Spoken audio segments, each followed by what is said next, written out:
فلا هادي له أشهد أن لا إله إلا الله وحده لا شريك له وأشهد أن محمدا عبده ورسوله اللهم صل وسلم على محمد وعلى آله وصحبه والتابعين بإحسان إلى يوم الدين أما بعد Rabbi syarah li sadri, wahai Tuhanku, lapangkanlah dadaku ini, wa yassir li amri, dan permudahkanlah urusanku, wahlul 'uqdatam min lisani, dan uraikanlah kekeluhan lidahku, yafqahu qawli, supaya mereka memahami kata-kataku ini.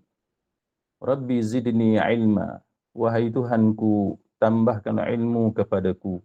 Allahumma faqihna fid din, ya Allah, kurniakan kepada kami kefahaman tentang agama. Wa 'allimna ta'wil, dan ajarkanlah kepada kami ilmu ta'wil. Wahdinas siratal mustaqim, dan tunjukkan kepada kami jalan Engkau, jalan yang lurus.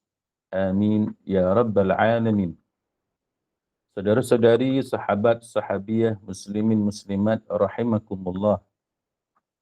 Alhamdulillah, pada pagi ini kita dapat bersama-sama sekali lagi dalam kuliah duha bersama-sama dengan sahabat pencinta Al-Quran, tuan-tuan dan puan-puan semua. Mudah-mudahan kita diberikan sebaik-baik pahala oleh Allah Subhanahu wa taala, dan Allah Taala menerima amal soleh kita ini insya-Allah.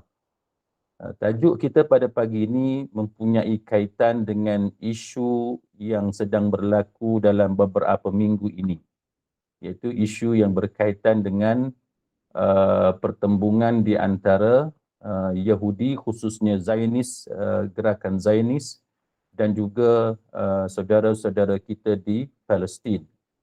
Iaitu tajuk berkenaan dengan kenapa Yahudi sangat membenci Jibril alaihi salam. Kenapa Rasulullah sallallahu alaihi wasallam menceritakan kepada kita apa dia faktor yang menyebabkan Yahudi ini dia sangat-sangat tidak suka kepada malaikat Jibril alaihi salam. Baik, kita mulakan majlis ilmu kita pada pagi ini dengan berkenalan dengan lebih dahulu dengan istilah Jibril alaihi salam. Kalau kita di Malaysia ini, di Nusantara ini, di kawasan orang-orang Melayu di Malaysia, di Indonesia, Singapura, Brunei dan seumpamanya, bila kita sebut Jibril, kita tahu bahawa ada di antara kita yang menyebutnya dengan sebutan Jibril.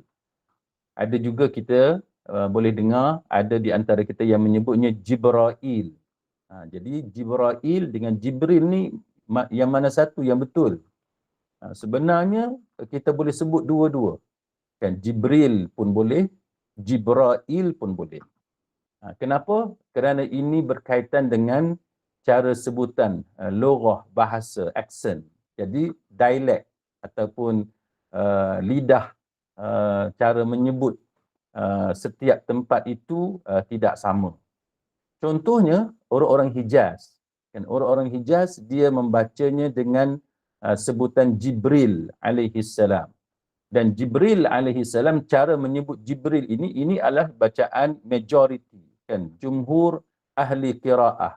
Siapa-siapa yang belajar Quran, dia tahu bahawa cara menyebutnya ialah Jibril alaihi salam. Jadi ramai ulama ahli qiraah yang menyebutnya dengan sebutan Jibril alaihi salam. Kemudian ada juga di kalangan kaum Bani Asad yang membacanya bukannya lam, Jibril, tapi dengan nun, Jibrin. Dia menyebutnya dengan Jibril. Ni sama macam kalau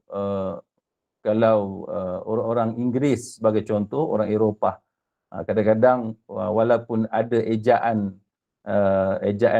yang tertentu, tapi disembunyikan huruf-huruf yang tertentu. Jadi bahasa lain pun ada juga benda-benda yang macam ni. Jadi bahasa Arab pun sama. Jadi tidak dibaca dengan Jibril tapi Jibrin, itu Bani Asad. Kemudian sebahagian daripada penduduk Tamim, Najd dan sebagainya, mereka menyebutnya dengan bacaan Jibrail. Jibrail. Jadi banyaklah cara sebutan di kalangan orang-orang Arab yang berbeza di antara satu sama lain. Dan ada juga contohnya riwayat daripada Imam Ibn Kathir rahimahullahu ta'ala yang membacanya dengan Jibril. Kan? Jadi itu contoh yang saya boleh sebutkan. Tapi kalau kita lihat apa yang dinyatakan oleh Imam Ibn Hajar Al-Asqalani rahimahullahu ta'ala dalam kitab Fathul Bari. Kitab Fathul Bari ini adalah kitab syarah hadis dalam Sahih Bukhari. Jadi dalam kitab Fathul Bari, Imam Ibn Hajar Al-Asqalani rahimahullahu ta'ala dia menyenaraikan 13 cara menyebut.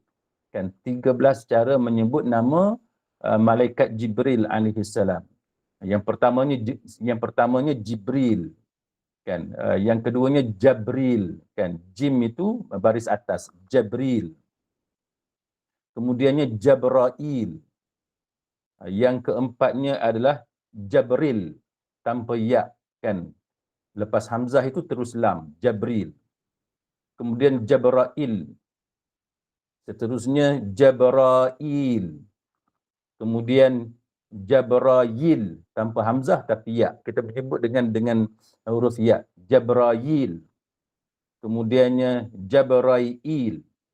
Jabral, Jabrail, Jarin, Jirin dan Jabrain.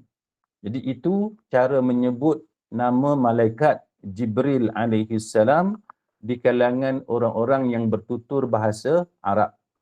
Jadi ada 13 cara sebutan sebagaimana yang disebut oleh Imam Ibn Hajar Al-Asqalani rahimahullahu ta'ala.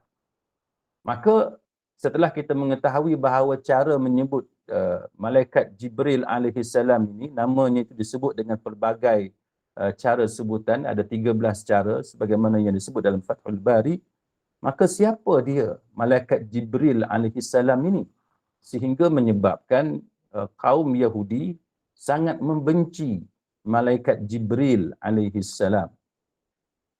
Baik, sahabat-sahabat sekalian, sebenarnya sebagaimana kita sedia maklum, malaikat Jibril alaihi salam ini adalah ketua kepada para malaikat.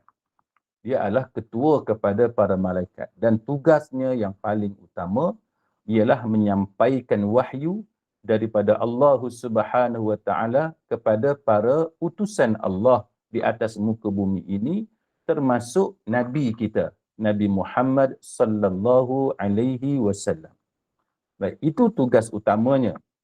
Bila kita mengetahui tugas utama malaikat Jibril alaihi salam menyampaikan wahyu, kita tahu bahawa Yahudi ini dia ada melakukan kesilapan.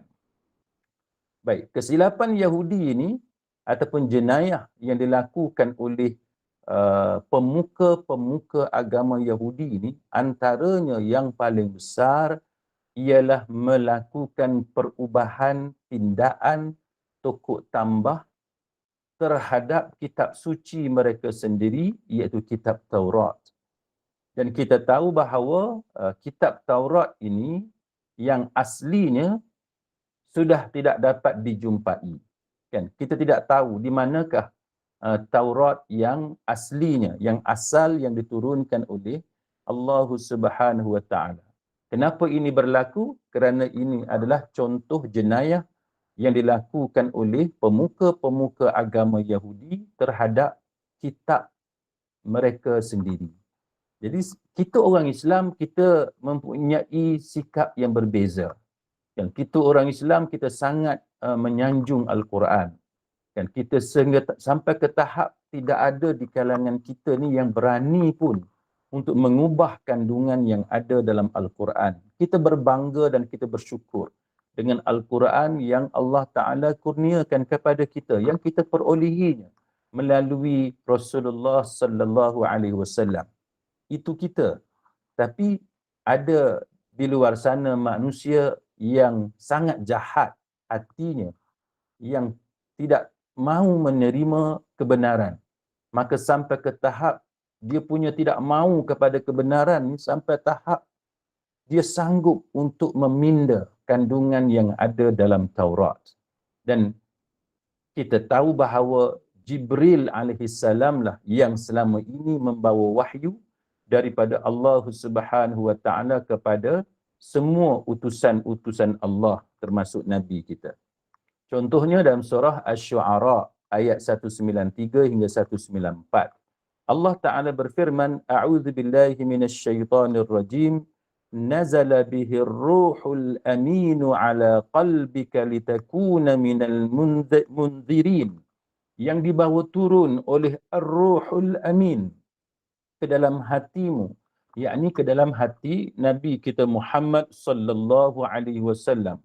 Engkau termasuk di kalangan orang yang memberikan peringatan. Jadi Jibril ni punyalah dia ni sangat mulia, dimuliakan oleh Allah Subhanahu wa taala.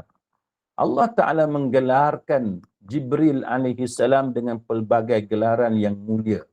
Dan di antara gelaran mulia yang Allah Taala berikan kepada Jibril alaihi salam ialah sebagaimana ayat yang kita baca tadi, surah Asy-Syu'ara ayat 193 hingga 194, iaitu Ar-Ruhul Amin. Ar-Ruh, kan, ruh di sini bukan bermaksud roh orang mati, tapi roh di sini merujuk kepada Jibril alaihi salam. Dan Jibril ni tugasnya bukan sahaja dia menyampaikan wahyu ataupun revelation daripada Allah Subhanahu wa taala kepada nabi kita. Ada lagi tugas-tugas lain yang kita mungkin sudah pun maklum, sebagaimana yang disebut dalam beberapa nas. Contohnya ada hadis yang menceritakan setiap kali bulan Ramadan, pada setiap malam dalam bulan Ramadan, setiap malam bulan Ramadan, Jibril alaihi salam datang berjumpa dengan Nabi kita Muhammad sallallahu alaihi wasallam untuk mengajarkan Al-Quran kepada Nabi. Dan Jibril juga pernah menjadi imam solat, menjadi imam solat kepada Nabi. Tujuannya untuk mengajar kepada Nabi tentang tata cara, kaedah sembahyang sebagaimana yang dikehendaki oleh Allah Subhanahu wa taala. Jadi siapa yang mengajar Nabi kita cara sembahyang? Itulah Jibril alaihi salam. Baik. Apa kaitan kebencian Yahudi terhadap Jibril alaihi salam? Maka kita perlu tahu bahawa dia mempunyai beberapa kaitan. Sebelum kita pergi kepada kisah itu, dalam Sahih Bukhari diceritakan bahawa Rasulullah sallallahu alaihi wasallam memberitahu Jibril alaihi salam ni dia turun dan dia mengimamkan aku sembahyang. Aku pun sembahyang bersama-sama dengannya dan aku sembahyang lagi bersama dengannya dan Nabi ulang sampai 5 kali. Kemudian aku sembahyang lagi bersamanya. Jadi itu menunjukkan bahawa Jibril alaihissalam memang datang beberapa kali kepada Nabi dan menjadi imam sembahyang kepada Nabi sallallahu alaihi wasallam. Dan dalam hadis ini Nabi sebut bilangannya itu 5. Nabi membilangnya, mengiranya dengan menggunakan jari baginda dan Nabi tunjuk 5 kali. Baik. Kemudian dalam hadis Musnad Imam Ahmad juga Nabi menceritakan bahawa Jibril datang kepada baginda pada kali yang pertama dan diturun pada kali pertama, the first revelation, kan diturunkan kepada Nabi, dan Jibril alaihissalam mengajar kepada Nabi tentang tata cara wuduk dan sembahyang. Dan disebut juga dalam hadis ini Jibril meruqyah Nabi sallallahu alaihi wasallam. Baik, dalam pengajian kita yang sebelum ini, saya pernah menceritakan kepada sahabat-sahabat sekalian tentang ruqyah. Kan, Jibril meruqyah Nabi. Baik, ruqyah kita telah ceritakan sebelum ini bahawa boleh kita meminta tolong daripada orang lain untuk meruqyah kita. Tetapi yang afdalnya, yang sebaik-baiknya ialah kita ruqyah diri kita sendiri. Itu yang paling baik. Sama ada kita menggunakan surah Fatihah ataupun surah atau ayat-ayat tertentu dan sebagainya, yang mana yang kita hafal, yang mudah bagi kita, kita gunakan ayat itu untuk meruqyah diri kita. Kita sakit apa, dan kita stres dan sebagainya, mental issues dan lain-lain, tekanan perasaan, apa sahaja musibah kan yang berlaku, yang kita deritai pada tubuh badan kita dan sebagainya, maka kita meruqyah diri kita sendiri. Baik. Kemudian kita masuk kepada kenapa orang Yahudi ini benci sangat kepada Nabi sallallahu alaihi wasallam, membenci sangat kepada Jibril alaihi salam. Ini yang kita nak tahu, dan menganggapnya sebagai musuh. Maka alasan itu diceritakan dalam satu hadis riwayat Abdullah bin Abbas radhiyallahu anhu, dan hadis ni hadis muttafaqun alaih, hadis yang disepakati kesahihannya oleh Imam Bukhari dan Imam Muslim, iaitu Ibnu Abbas menceritakan ada satu kumpulan orang Yahudi ni, dia datang kepada Rasulullah sallallahu alaihi wasallam, dan Yahudi ni satu kumpulan orang Yahudi ni, dia bercakap dengan Nabi, dia kata ya Abul Qasim, kan, ya Abul Qasim. Abul Qasim ni ialah kunyah, antara kunyah ataupun gelaran kepada Nabi kita Muhammad sallallahu alaihi wasallam. Jadi orang Yahudi ni dia jumpa dengan Nabi, dia kata ya Abul Qasim, ceritakan kepada kami beberapa perkara yang kami akan tanya kepadamu. Dia buat teka-teki. Dia kata ceritakan kepada kami apa benda yang kami nak tanya engkau ni. Ini orang Yahudi masa dia jumpa dengan Nabi. Dan dia kata bahawa perkara-perkara tersebut tidak ada yang mengetahuinya kecuali seorang Nabi. Maksud dia kata kalau Nabi ni pandai teka, kalau tekaan Nabi itu betul, apa yang diorang akan tanya kepada Nabi ni, maka itu tanda bahawa Nabi kita ni benar-benar seorang Nabi. Itu apa yang diungkapkan oleh kumpulan Yahudi yang berjumpa dengan Nabi sallallahu alaihi wasallam. Lalu Nabi pun respon macam mana? Nabi kata, tanyalah tentang semua benda yang kau mahu, yang kau suka, tapi Nabi kata janji kepada aku, kamu semua kena janji kepada aku sebagaimana apa yang diambil oleh Yaqub alaihissalam daripada anak-anaknya sebagai jaminan untukku. Jadi Nabi sandarkan itu kepada Nabi Yaqub alaihissalam. Sebab apa Nabi sandarkan kepada Nabi Yaqub? Kerana Yahudi ni di antara nabi-nabi yang mereka muliakan adalah Nabi Yaqub alaihissalam. Mereka ni keturunan Nabi Yaqub alaihissalam. Dan nama negara Israel yang ada hari ini, yang jadi krisis dalam dunia hari ini, nama Israel itu sendiri adalah salah satu nama Nabi Yaqub alaihissalam. Sebab tu kita, bila kita sebut Israel, Israel ni ada beberapa makna. Yang pertamanya, kita mungkin merujuk kepada negara haram Israel di bumi Palestin sekarang ini. Dan Israel itu juga mungkin merujuk kepada Nabi Yaqub alaihissalam. Jadi itu adalah sebab kenapa Nabi kita mengingatkan mereka kepada Nabi Yaqub alaihissalam. Nabi kata sebagai jaminan. Maknanya kalau betul sungguh-sungguh, baik. Kita pegang janji ni sebagaimana janji antara Yaqub alaihissalam dengan anak-anaknya. Jikalau aku benar-benar, Nabi kata, jikalau aku benar-benar menceritakan kepada kamu tentang satu hal, satu perkara yang kamu tahu, maka kamu benar-benar akan mengikuti aku dan memeluk Islam. Maka Yahudi yang berjumpa dengan Nabi ni jawab, baiklah, okey, kami akan ikuti kemahuanmu.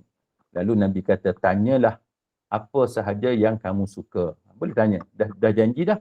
Kan kalau apa yang Nabi jawab tu betul nanti, maka Yahudi ini akan memeluk Islam. Kita akan tengok apa dia tipu helah Yahudi ini. Lalu mereka pun bertanya kepada Nabi, ceritakan kepada kami tentang 4 perkara. 4 perkara yang kami akan tanyakan kepada kamu. Dia minta Nabi respon tentang 4 soalan yang mereka akan tanya kepada kamu. Dalam hadis yang lain disebut 5 perkara. Jadi ada riwayat kata 4, ada riwayat yang kata 5 soalan daripada kumpulan Yahudi ini. Ceritakan kepada kami, ini soalan pertama. Ceritakan kepada kami, makanan apakah yang diharamkan oleh Israel? Tengok, Yahudi guna perkataan Israel untuk merujuk kepada Nabi Yaqub alaihi salam. Jadi itu menunjukkan bagaimana dekatnya Yahudi ini dengan nama Israel dan apa kaitan Yahudi ini dengan Nabi Yaqub alaihi salam. Jadi mereka bertanya, ceritakan kepada kami makanan apakah yang diharamkan oleh Israel terhadap dirinya sebelum kitab Taurat diturunkan. Ini lebih kurang macam filem Allah Yarham Piramli pula kan, teka-teki macam ni. Tapi itu bagaimana orang Yahudi cuba menguji Nabi kita Muhammad sallallahu alaihi wasallam. Jadi mereka tanya, apa dia makanan yang sebelum kitab Taurat diturunkan kepada mereka, kepada Nabi Yaqub alaihi salam, yang mana diharamkan oleh Nabi Yaqub terhadap dirinya sendiri. Apa tu makanan itu? Jadi kalau betul jawapan Nabi, maka itu adalah tanda yang menunjukkan bahawa Nabi kita ini benar-benar Rasulullah sallallahu alaihi wasallam. Itu soalan yang pertama. Soalan yang kedua, sebutkan kepada kami bagaimana rupa air mani lelaki dan air mani perempuan. Sampai tahap tu mereka ni nak menguji Nabi kita. Dia tanya bagaimana rupa air mani lelaki dan air mani perempuan, dan bagaimana boleh terjadi darinya anak lelaki dan anak perempuan. Jadi macam mana yang boleh jadi? Keluar baby, kan, bila dilahirkan seorang baby tersebut, seorang bayi, ada di antara kita dapat baby lelaki, ada yang dapat baby perempuan. Jadi macam mana yang baby lelaki itu dia boleh jadi lelaki? Apa yang menyebabkan seseorang baby itu dia dapat jantina lelaki dan perempuan? Sampai tahap itu Yahudi ini bertanya kepada Nabi kita Muhammad sallallahu alaihi wasallam. Kemudian soalan seterusnya, ceritakan kepada kami tentang nabi yang ummi dalam Taurat. Nabi yang ummi dalam Taurat yang disebut dalam kitab mereka, kitab Taurat, serta siapakah yang menjadi kekasihnya di kalangan malaikat. Dalam banyak-banyak malaikat tu, nabi yang ummi yang disebut dalam Taurat tu, dia paling kasih kepada malaikat yang mana? Kan, yang dia paling sayang, yang dia paling rapat di kalangan banyak-banyak seramai-ramai malaikat itu, malaikat mana yang paling dia sayang? Maka apa jawapan Nabi sallallahu alaihi wasallam kepada soalan Yahudi itu? Nabi kata, berjanjilah atas nama Allah, dan jikalau aku dapat menceritakan, menjawab kepada kamu, maka kamu sungguh-sungguh akan mengikuti aku. Nabi tanya sekali lagi, taukid, nak dapatkan confirmation, betul ke nak ikut aku ni? Kan, beriman kepada Allah dan Rasul. Maka mereka mengiyakan, membenarkan. Kata sungguh, kan, mereka berjanji, berikrar akan ikut, akan beriman kepada Rasulullah sallallahu alaihi wasallam. Baik, sekarang kita masuk kepada peringkat jawapan Nabi. Apa Nabi jawab kepada soalan ini? Nabi jawab 3 soalan. Yang pertama tu Nabi jawab dan mereka setuju. Mereka kata betul yang 3 soalan tu. Apa soalan itu? Iaitu yang pertamanya pasal makanan yang diharamkan oleh Israel, oleh Nabi Yaqub alaihi salam ke atas dirinya sendiri sebelum diturunkannya Taurat. Sebelum datang kitab Taurat, Israel ataupun Nabi Yaqub ni kata, aku tak boleh makan, aku haramkan 2 benda ni, iaitu daging unta dan air susu unta. Itu kata Israel ataupun Nabi Yaqub. Dia kata haram makan daging unta dan air susu unta. Ini sebelum datangnya kitab Taurat. Dan itu dibenarkan. Yahudi ni kata betul. Jawapan Nabi itu betul. Yang keduanya, Rasulullah sallallahu alaihi wasallam menjawab berkenaan dengan air mani.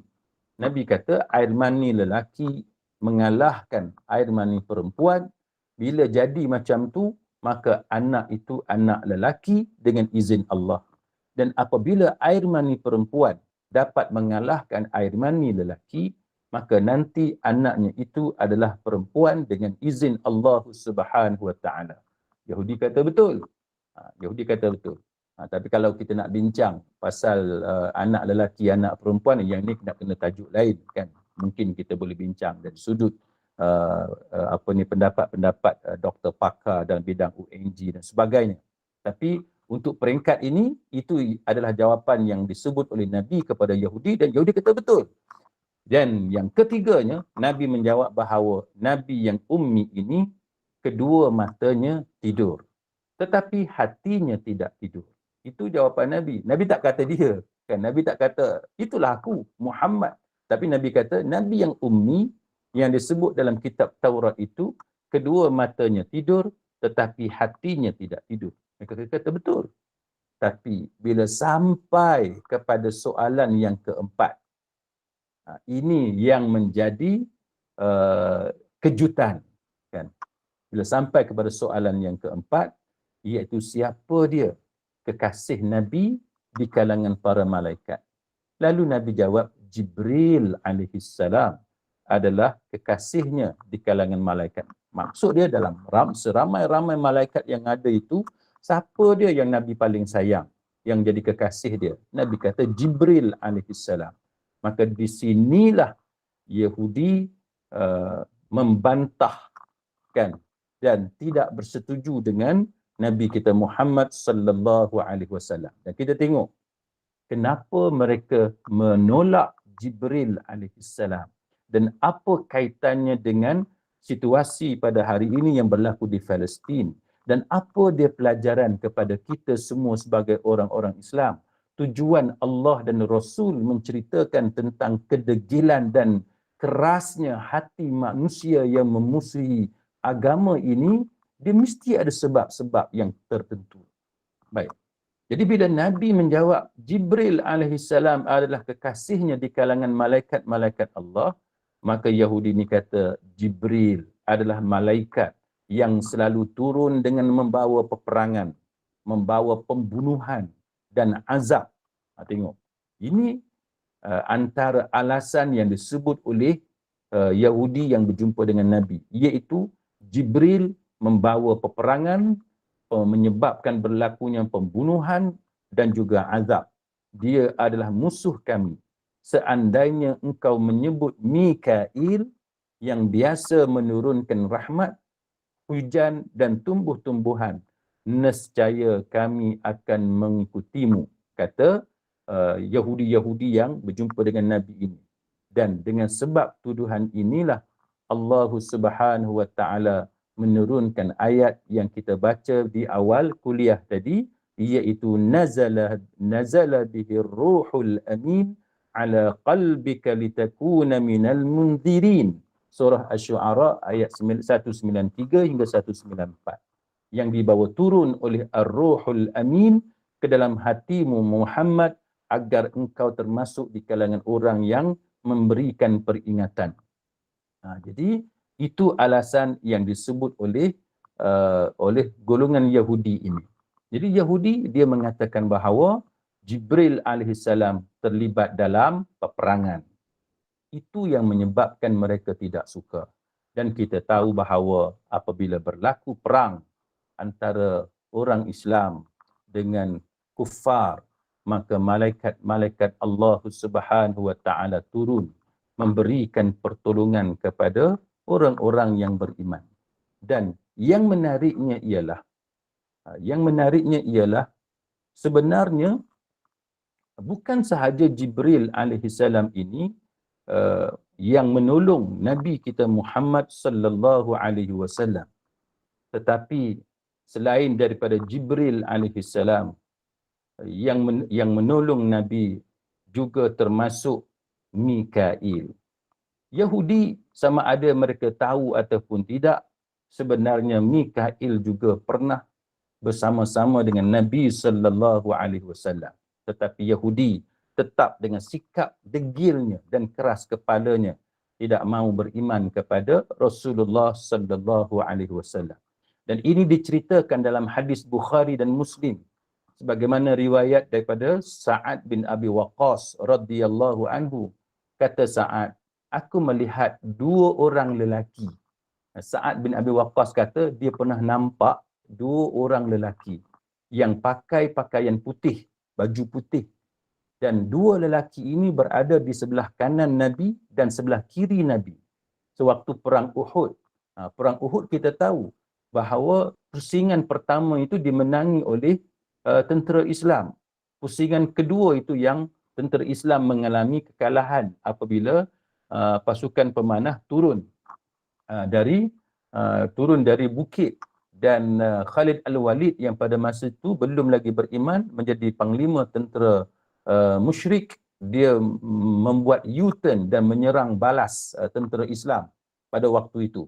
Jadi ini cerita perang Uhud yang mana Sa'ad bin Abi Waqqas kata dia nampak ada dua lelaki berpakaian putih berada di sebelah kanan dan kiri Nabi, dan dia kata aku sama sekali belum pernah melihat kedua-dua orang itu, sama ada sebelum itu ataupun selepas itu. Dia kata dia tak pernah tengok, dan selepas itu pun tak nampak dah.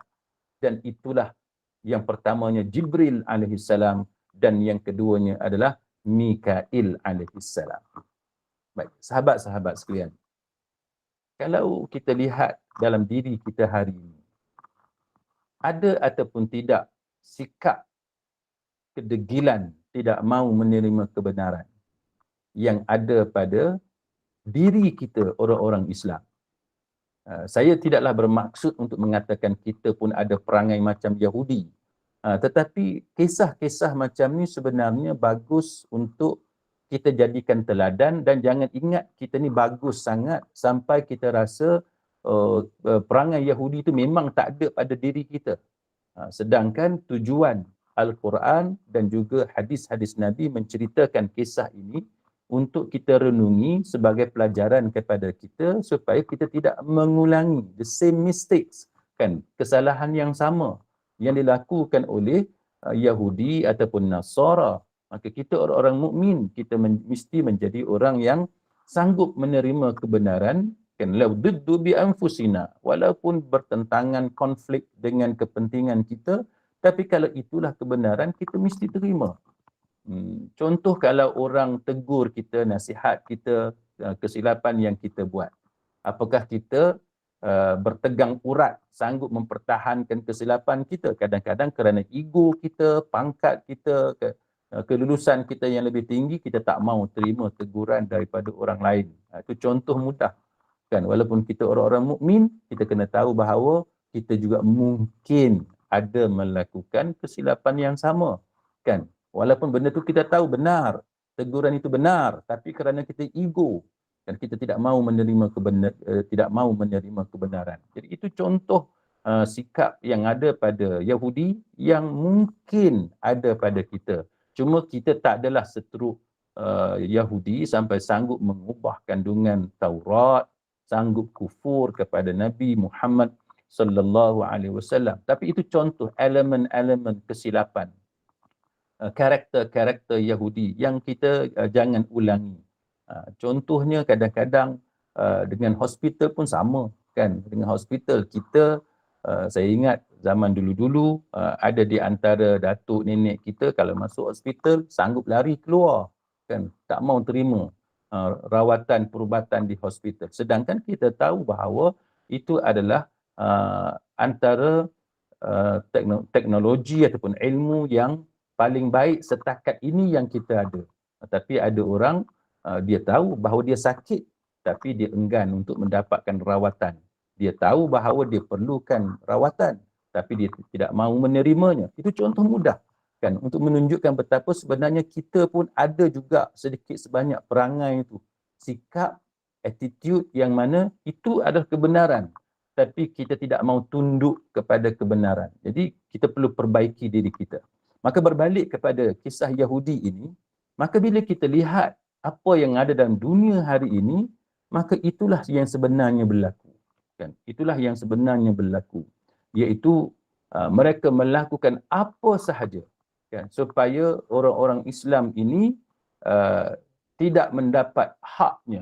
Mereka menentang kebenaran. Kalau dengan Nabi sendiri pun mereka sanggup menolaknya, walaupun dengan jelas hadis yang kita baca tadi, Nabi dah jawab satu persatu soalan-soalan itu, yang mana tidak boleh dijawab soalan itu kecuali orang itu benar-benar Nabi Allah. Tetapi kerana mereka ni degil, mereka tetap untuk tidak mahu mengikuti Nabi sallallahu alaihi wasallam. Maka sama dengan apa yang berlaku pada hari ini, konflik di Palestin. Contohnya kenapa konflik ini meletup dalam beberapa minggu ini. Sebenarnya jikalau sahabat-sahabat sekalian ikuti perkembangan yang berlaku di Palestin, isu-isu Palestin, sahabat-sahabat mungkin mendengar tentang deal of the century, tentang berkenaan dengan Abraham Accords, berkaitan dengan normalization, kan, proses normalisasi dalam isu Israel dan Yahudi ini, dan juga the new Middle East, sebagaimana yang diucapkan oleh Netanyahu di PBB. Contoh yang saya nak sebut kepada tuan-tuan sekalian, bagaimana Yahudi ini adalah golongan yang Zionis ini terutamanya, mereka ini adalah golongan yang tidak mahu kepada kebenaran. Mereka sanggup melakukan kezaliman dengan mengenepikan kebenaran. Contoh, dalam deal of the century, dalam dokumen tersebut ada 181 muka surat yang mengandungi 20 section berkenaan dengan aspirasi apa yang disebut sebagai two-state solution, kan, penyelesaian dua negara untuk mewujudkan satu negara Israel, satu lagi negara Palestin. Baik, kalau sahabat-sahabat lihat apa yang cuba dicadangkan oleh Yahudi kepada orang-orang Islam Palestin, termasuk apa yang dipanggil sebagai a disarmed Palestinian state, iaitu satu negara Palestin yang tidak dibenarkan mempunyai senjata.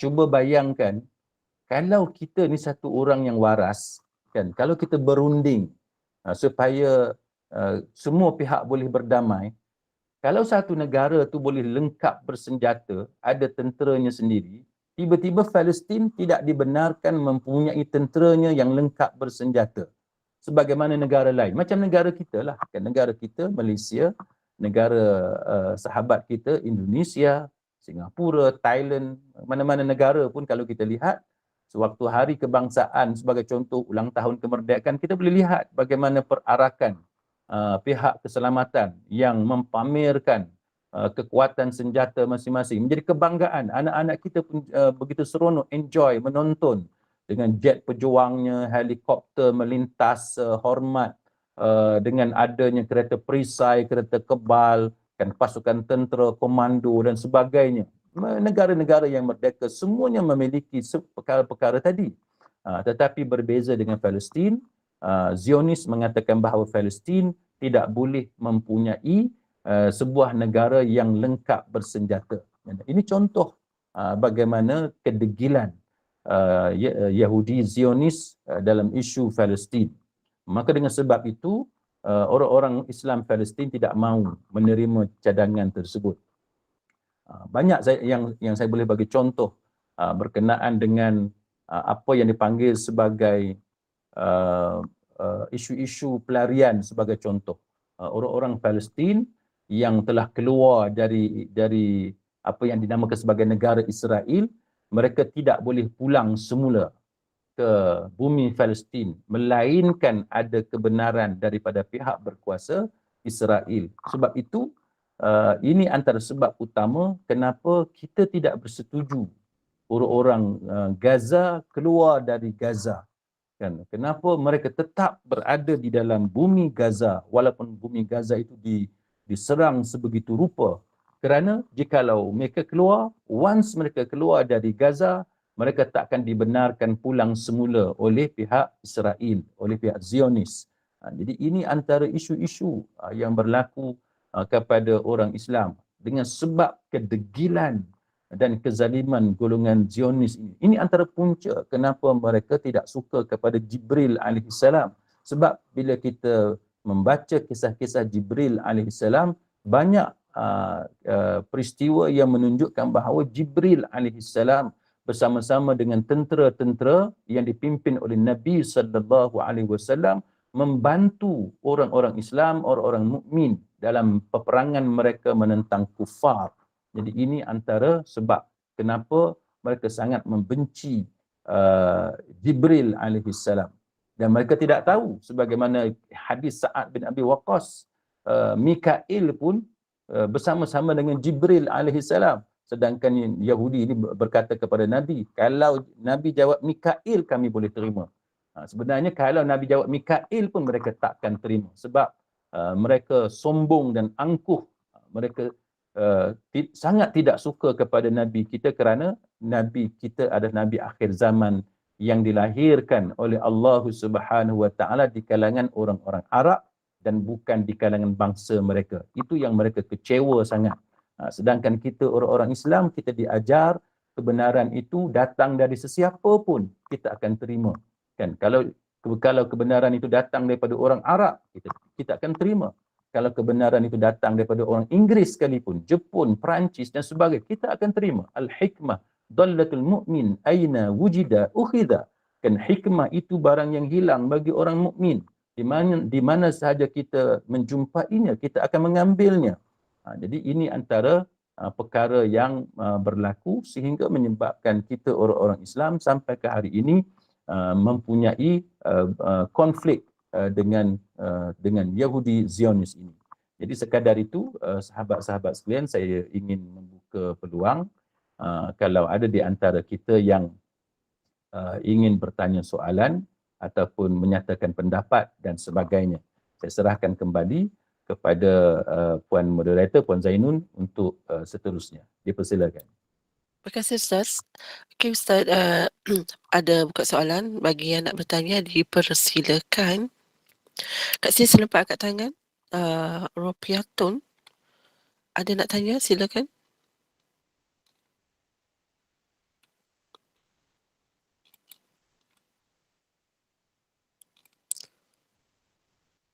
Tak ada. Yang lain-lain ada?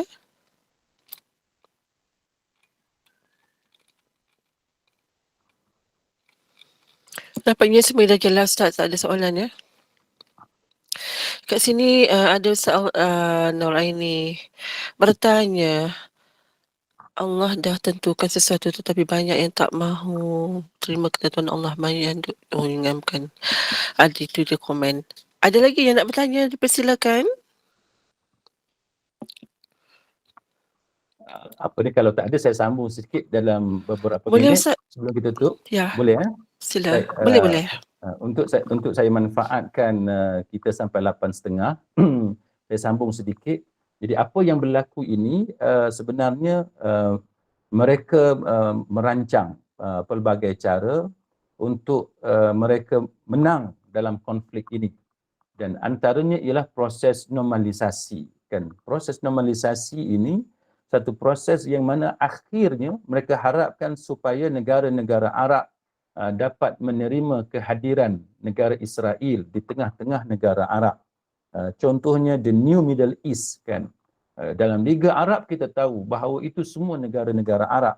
Tetapi apa yang Israel cuba lakukan ialah supaya akhirnya negara-negara Arab dapat menerima kehadiran Israel dalam Liga Arab, di tengah-tengah negara Arab dan seumpamanya. Baik, untuk pengetahuan sahabat-sahabat sekalian, yang dinamakan proses normalisasi ini sangat bahaya. Saya bagi contoh apa yang berlaku di Nusantara ini. Sebagai contohnya, kita dahulu di selatan Thailand, kita ada orang-orang Islam yang mana terlibat dalam usaha mereka untuk mencapai kemerdekaan. Tetapi kita tahu bahawa sehingga akhirnya apabila berlaku proses normalisasi hari ini, sampai tahap kita orang-orang Melayu di Malaysia pun kita memanggil saudara kita yang Melayu Islam di Thailand ini sebagai orang Siam. Kita panggil orang Siam. Padahal mereka ni tak suka pun kita panggil mereka orang Siam. Mereka kata kami bukan orang Siam, kami orang Melayu Patani, orang Islam di Patani. Itu sebagai contoh. Kan? Jadi dengan sebab peredaran zaman yang sekian lama, akhirnya kita menerima hakikat bahawa sudah tidak ada lagi kerajaan Melayu di selatan Thailand. Yang dahulunya ada. Tapi kerana perjanjian Inggeris-Siam, akhirnya tenggelam. Kerajaan Melayu pupus, hilang begitu sahaja. Jadi itu contoh mudah untuk kita faham kenapa proses normalisasi ini apabila ianya berlaku kepada Palestin, maka apa yang akan berlaku ialah hilangnya Palestin daripada peta dunia. Kan akhirnya keseluruhan bumi Palestin itu akan disebut sebagai Israel. Dan akhirnya manusia di peringkat antarabangsa tidak mustahil. Sebagaimana kita orang Melayu di Malaysia yang memanggil saudara kita Melayu petani sebagai Siam, maka tidak mustahil benda yang sama berlaku di Palestin, iaitu kita akan panggil orang-orang Arab Palestin sebagai orang Israel. Sebab proses normalisasi, kita dah biasa dah menyebut Israel itu sebagai Israel. Kita dah biasa dah menyebut Palestin itu dengan negara Israel. Dan kita akan biasa menyebut orang-orang yang hidup di bawah pemerintahan negara Israel sebagai orang Israel. Maka akhirnya istilah Palestin itu tidak lagi digunakan dan digunakan perkataan Israel sebagai ganti kepada bumi Palestin. Itulah yang menyebabkan berlaku ketegangan sekarang ini di bumi Palestin. Kenapa Hamas melalui Al-Qassam melancarkan serangan supaya masyarakat antarabangsa, khususnya kita orang-orang Islam, kita sedar tentang ancaman yang berlaku kepada mereka. Jadi ini antara perkara-perkara yang perlu kita fikirkan. Pada masa yang sama, kita lihat bagaimana golongan ini mereka gunakan isu-isu universal yang mana kita rasa itu betul. Sebagai contoh, hak asasi manusia. Kan, hak asasi manusia. Kenapa Yahudi memperkenalkan isu-isu seperti ini? Mereka menjadi juara, mereka menjuarai isu ini. Kerana mereka melalui Holocaust. Kan, mereka dibunuh beramai-ramai. Memang kita tak setuju dengan apa yang dilakukan oleh Nazi Jerman. Dan orang Islam lah yang menyelamatkan orang-orang Yahudi di Eropah, di Ottoman Empire, kan, Empire Uthmaniyah Turki, yang menjadi pelindung. Mereka datang dan sebagainya ke negara-negara umat Islam di bawah pemerintahan kerajaan Uthmaniyah dan seumpamanya, dan orang-orang Yahudi diberi perlindungan oleh orang-orang Islam. Tetapi kemudiannya apa yang berlaku? Dengan sebab ketakutan mereka dan mereka mengambil peluang di atas kebaikan orang-orang Islam, kita tidak menyalahkan semua Yahudi. Apa yang kita fokus pada hari ini ialah tentang gerakan Zionis yang sanggup melakukan keganasan. Jadi apa yang mereka lakukan ialah mereka menggunakan isu-isu universal. Contohnya human rights, hak asasi manusia. Tapi apabila mereka yang memerintah di Israel, hak asasi manusia itulah yang paling banyak mereka cerobohi. Sedangkan selama ini mereka menyatakan tentang equality, hak asasi manusia dan sebagainya. Jadi ini contoh bagaimana mereka berpura-pura di sebalik istilah-istilah seperti ini. Kalau di Thailand sebagai contoh, pernah berlaku seorang peguam Muslim yang bernama Somchai. Somchai ini dia adalah seorang peguam Muslim. Somchai Nilapayjit. Dia satu orang peguam yang beragama Islam. Dia membawa kes-kes berkaitan dengan hak asasi manusia. Bila ada orang-orang Melayu selatan Thailand, orang Islam yang ditahan dalam peristiwa takbai dan seumpamanya, maka berlaku kematian yang ramai kerana mereka ini telah dimasukkan dalam truk dan kemudiannya kerana berhimpit-himpit yang begitu ramai dalam satu truk menyebabkan yang tahanan-tahanan di bahagian bawah yang berhimpit-himpit itu meninggal dunia akibat lemas, kan, sebab padat dengan tahanan. Jadi Somchai inilah yang membawa kes ini ke mahkamah, membawa isu hak asasi manusia. Tapi apa yang kita lihat, orang-orang Islam ini begitu menjaga hak asasi manusia. Kita tidak menceroboh, kita tidak mengganggu orang lain daripada beribadat. Tetapi apabila kita menjadi minoriti, ada pihak-pihak yang sanggup melakukan kezaliman kepada orang-orang Islam. Maka Somchai ini kemudiannya bila dia yang membawa kes ke mahkamah, akhirnya dia cuba, kan, dia berusaha untuk membuktikan bahawa terdapat ada beberapa orang polis yang telah yang telah melakukan pelanggaran hak asasi manusia sehingga menyebabkan berlakunya kematian tahanan yang ramai dalam peristiwa takbai, pihak keselamatan sama ada polis ataupun tentera. Jadi apa yang berlaku ialah apabila Somchai ini keluar daripada mahkamah dan dia berada di Bangkok, dalam kesesakan jalan raya di Bangkok, ada satu kenderaan yang dipercayai milik beberapa orang anggota polis kemudian telah melanggar bahagian belakang kereta dia. Maka Somchai ini keluar untuk periksa bahagian belakang keretanya dan dia lihat kerosakan yang berlaku itu. Pada masa itulah beberapa orang yang disyaki sebagai anggota polis Thailand ini telah menangkap dia, dan sejak daripada itu dia hilang sampai hari ini, daripada tahun 2004 sehingga sekarang tahun 2023, hampir almost 20 years, 20 tahun. Jadi di mana dia yang dikatakan hak asasi manusia itu? Kalau kita benar-benar memperjuangkan hak asasi manusia, sepatutnya gerakan ataupun human rights movement berjuang bersungguh-sungguh untuk memperjuangkan isu kehilangan Somchai sudah hampir 20 tahun. Walaupun kemudiannya Mahkamah Thailand membuat keputusan, dan Mahkamah Thailand membuat keputusan bahawa memang berlaku kehilangan itu, tetapi pihak yang terlibat tidak boleh dihukum kerana mayat tidak dijumpai, kerana undang-undang di Thailand untuk menghukum atas kesalahan membunuh perlu ada mayatnya. Berbeza dengan kita di Malaysia. Kita di Malaysia ni walaupun tidak ada mayat, seperti kes Datuk Susilawati, walaupun tidak ada mayat, tidak ada mayat Datuk Susilawati, tidak ada mayat driver dia, pemandu dia, tidak ada mayat peguam dia, tidak ada mayat pegawai bank yang terlibat, 4 orang. Mayat itu dimusnahkan. Tetapi mahkamah kita di Malaysia ini tetap menjatuhkan hukuman gantung sampai mati mengikut Seksyen 302 kerana keseksaan. Jadi itu contoh yang saya boleh kongsi dengan sahabat-sahabat sekalian bahawa Zionis ini sangat bahaya. Istilah-istilah seperti hak asasi manusia, istilah-istilah seperti equality dan human rights, dan semua ini, istilah ini mereka hanya gunakan untuk survival mereka sahaja. Tetapi apabila mereka berkuasa, merekalah antara yang paling banyak melakukan keganasan, membunuh orang lain tanpa peri kemanusiaan.